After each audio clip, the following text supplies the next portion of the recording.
अच्छा सुनो, सब्सक्राइब करते वक्त ना घंटी बजा देना ताकि जब मैं ऑनलाइन आऊँ तो तुम्हारे फोन की भी घंटी बजे। नमस्कार दोस्तों, स्वागत है आप सभी का हमारे इस YouTube चैनल पर। भारत की पारंपरिक जमीन में कई ऐसे रहस्य दफन हैं जो कई वर्षों से या फिर यूं के कई सदियों से आज भी ताजा और अनसुलझे हैं।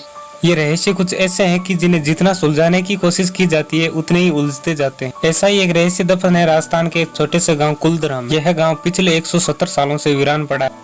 कुलधरा गांव के हजारों लोग इस गांव को एक ही रात में खाली करके चले गए थे और जाते जाते साफ दे गए कि यहाँ पे फिर से कोई भी नहीं बस पाएगा, और तभी से ये गांव वीरान पड़ा है। तो दोस्तों, हम बात करने वाले हैं जैसलमेर के कुलधरा गांव के उस रहस्य की जिसके कारण लोग रातों रात इस गांव को छोड़कर चले गए थे।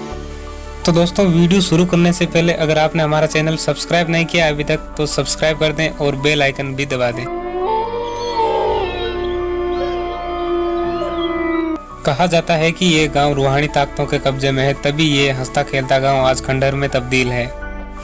टूरिस्ट प्लेस में बदल चुके कुलधरा गांव में घूमने आने वाले लोगों के मुताबिक इस गांव में आज भी पालीवाल ब्राह्मणों की आर्ट सुनाई देती है। उन्हें वहां हर पल ये अनुभव होता है कि कोई उनके आसपास चल रहा है। बाजार के चहल पहल की आवाज आती है, महिलाओं के बात करने, उनकी चूड़ियों व पायल की आवाज भी वहाँ के माहौल को भयानक बनाती है। प्रशासन ने इस गांव की सरहद पर एक फाटक बना दिया है जिसके पार दिन में तो कई सेनानी घूमने आते हैं, लेकिन रात में इस फाटक को पार करने की कोई हिम्मत नहीं करता। लोगों का मानना है कि इस गांव का निर्माण वैज्ञानिक तरीके से हुआ है। कुलधरा गांव जैसलमेर से लगभग 18 किलोमीटर दूर स्थित है। पालीवाल समुदाय के इस इलाके में 24 गाँव थे और उनमें से ये एक था।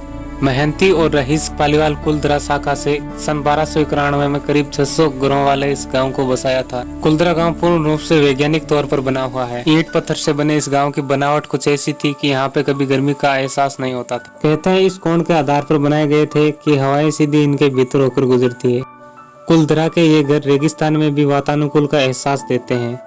इस जगह गर्मियों का तापमान 45 डिग्री सेल्सियस रहता है। आप यदि अब भी बड़ी गर्मी में वीरान पड़े इन मकानों में जाएंगे तो आपको शीतलता का आभास होगा। यहाँ के तमाम घर झरोखों से आपस में जुड़े थे, इसलिए एक सिरे वाले घर से दूसरे सिरे वाले घर तक अपनी बात आसानी से पहुंचाई जा सकती थी। घरों के भीतर पानी के कुंड, ताक और सीढ़ियां कमाल की हैं।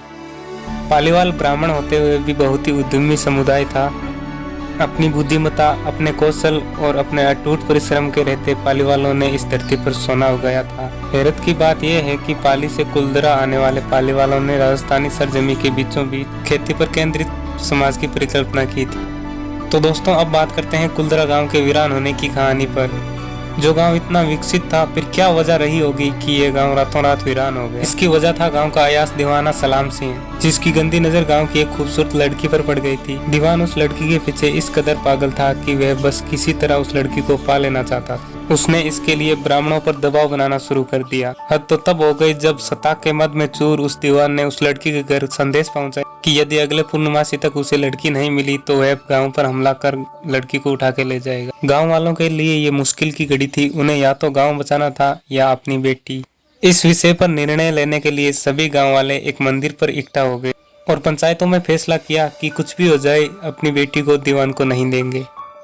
फिर क्या था, गांव वालों ने यह गांव खाली करने का निश्चय कर लिया और रातों रात सभी गांव वाले आंखों से ओझल हो गए और जाते जाते उन्होंने साफ दिया कि आज के बाद इन घरों में कोई भी नहीं बस पाएगा। आज भी इस गांव की हालत वैसी है जैसी उस रात थी जब लोग इसको छोड़कर चले गए थे। पालीवाल ब्राह्मणों के साफ का असर आज भी वहाँ पे देखा जा सकता है। जैसलमेर के स्थानीय लोगों की माने तो कुछ लोगों ने यहाँ पे बसने की कोशिश की थी, लेकिन वह सफल नहीं हो पाए। स्थानीय लोगों का कहना है कि कुछ परिवार ऐसे भी थे जो वहाँ गए जरूर थे लेकिन वापस लौट कर नहीं आए। उनका क्या हुआ, वे कहाँ गए, ये कोई नहीं जानता। पर्यटक यहाँ इस चाह में आते हैं कि उन्हें दबा हुआ सोना मिल जाए। इतिहासकारों की माने तो पालीवाल ब्राह्मणों ने अपनी संपत्ति जिसमें सोना, चांदी, जेवरात आदि थे उन्हें यहीं जमीन में दफना दिया और यही वजह है कि कोई भी यहाँ आता है वह जगह जगह खुदाई करने लग जाता है, इस उम्मीद में कि वह सोना शायद उसके हाथ लग जाए। मई 2013 में पैरानॉर्मा सोसाइटी की टीम ने कुलधरा गांव की पड़ताल की थी।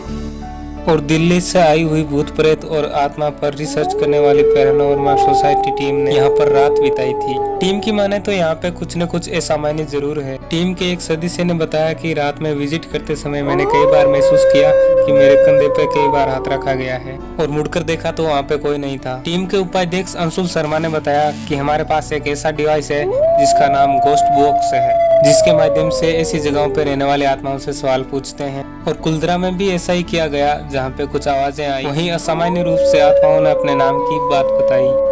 शनिवार 4 मई की रात में जो टीमें कुलदरा गई थी, उनकी गाड़ियों पे बच्चों के हाथों के निशान मिले। टीम के सदस्य जब कुलदरा घूमकर वापस गाड़ियों के पास लौटे तो गाड़ियों के कांच के ऊपर बच्चों के हाथ के निशान दिखाई दिए। तो दोस्तों, ये था वह रहस्य जिसके कारण कुलदरा गाँव रातों रात वीरान हो गया था। तो दोस्तों, उम्मीद करता हूँ कि आपको ये वीडियो पसंद आई होगी, और अगर पसंद आई है तो वीडियो को लाइक करें और वीडियो के नीचे जो लाल कलर का सब्सक्राइब बटन है उसे दबाकर हमारे चैनल को सब्सक्राइब करें और साथ में घंटी के बटन को भी दबाएं, जिससे कि आने वाले नए वीडियो आप तक पहुँचे। धन्यवाद। वंदे मातरम। जय हिंद।